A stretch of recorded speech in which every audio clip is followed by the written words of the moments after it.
앤디 워홀 스타일로 그려달라고 한번 부탁을 해봤습니다. 이런 결과물이 나오죠.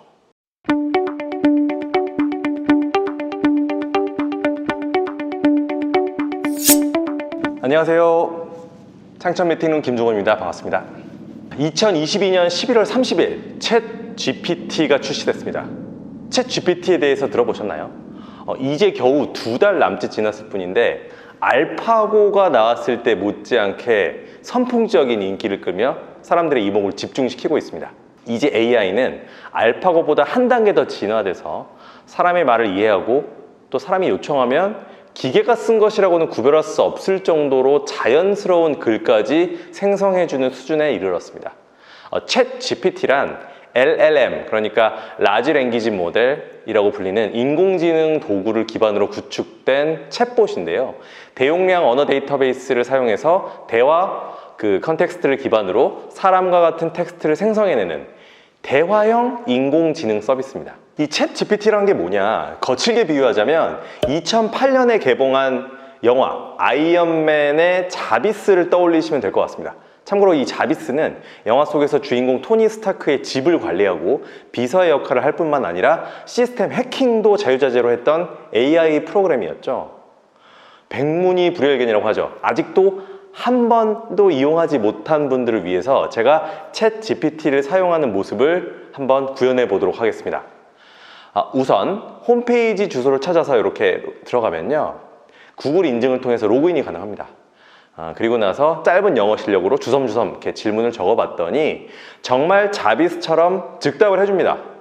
제가 3초 정도 아이언맨이 된 기분이었고요.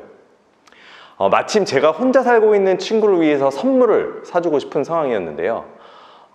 이렇게 한번 물어보니까 뭐 커피 머신, 뭐 밀키트 구독 서비스, 아니면 홈 어시스턴트, 스타일러, 아니면 크래프트 비어, 아니면 스마트워치, 노이즈 캔슬링 헤드폰, 기능성 백팩, 이런 것들을 한번 선물해주면 어떻겠냐, 이렇게 굉장히 고심해서 성심성의껏 답변을 해줍니다.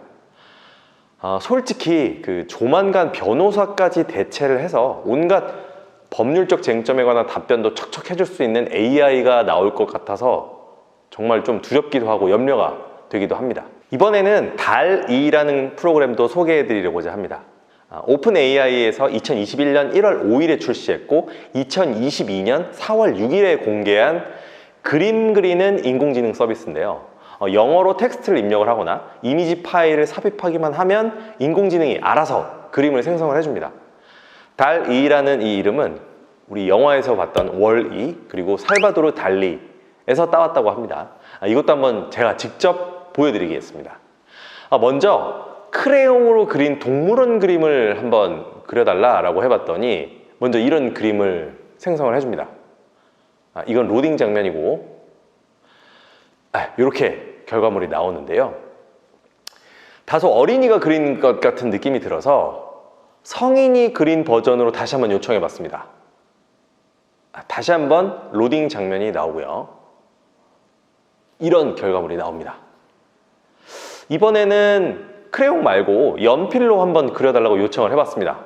그랬더니 제법 연필로 그린 것 같은 동물원 그림도 나옵니다.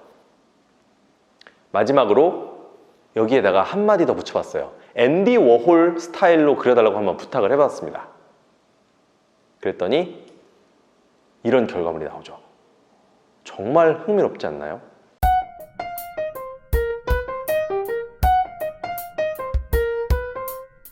이러한 AI 모델과 그 생성물을 사용하는 것에 대한 논란도 당연히 생겨나고 있습니다.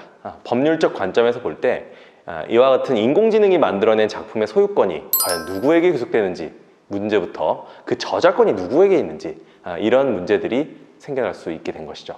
첫 번째 주장은 인공지능 플랫폼의 소유자여야 한다는 주장이 바로 그것이고요. 그 다음 두 번째는 이 명령어를 입력하고 정교하게 조정하는 플랫폼 사용자, 그러니까 지금 제가 해당이 되는 거죠. 제가 소유자여야 한다라는 주장도 제기될 수 있습니다. 뿐만 아니라 인공지능을 트레이닝 시키는 데 사용된 학습 데이터 소유자가 권리의 일부 또는 전부를 얻을 수 있다는 주장도 제기되고 있습니다. 예를 들어서 방대한 데이터를 가지고 있는 구글이 주인이 될 수도 있다.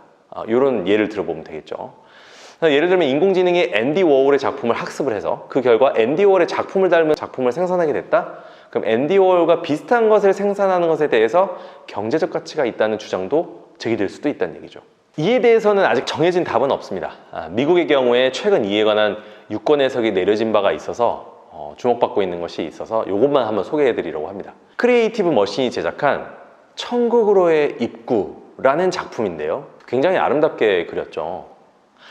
이 그림에 대해서 미국 저작권청 The US Copyright Office가 뭐라 그랬냐면요, 저작권의 보호를 받을 수 있는 것은 오로지 자연인만 가능하다. 이게 저같이 살아 숨쉬는 생물인 사람만 가능하다는 것이죠.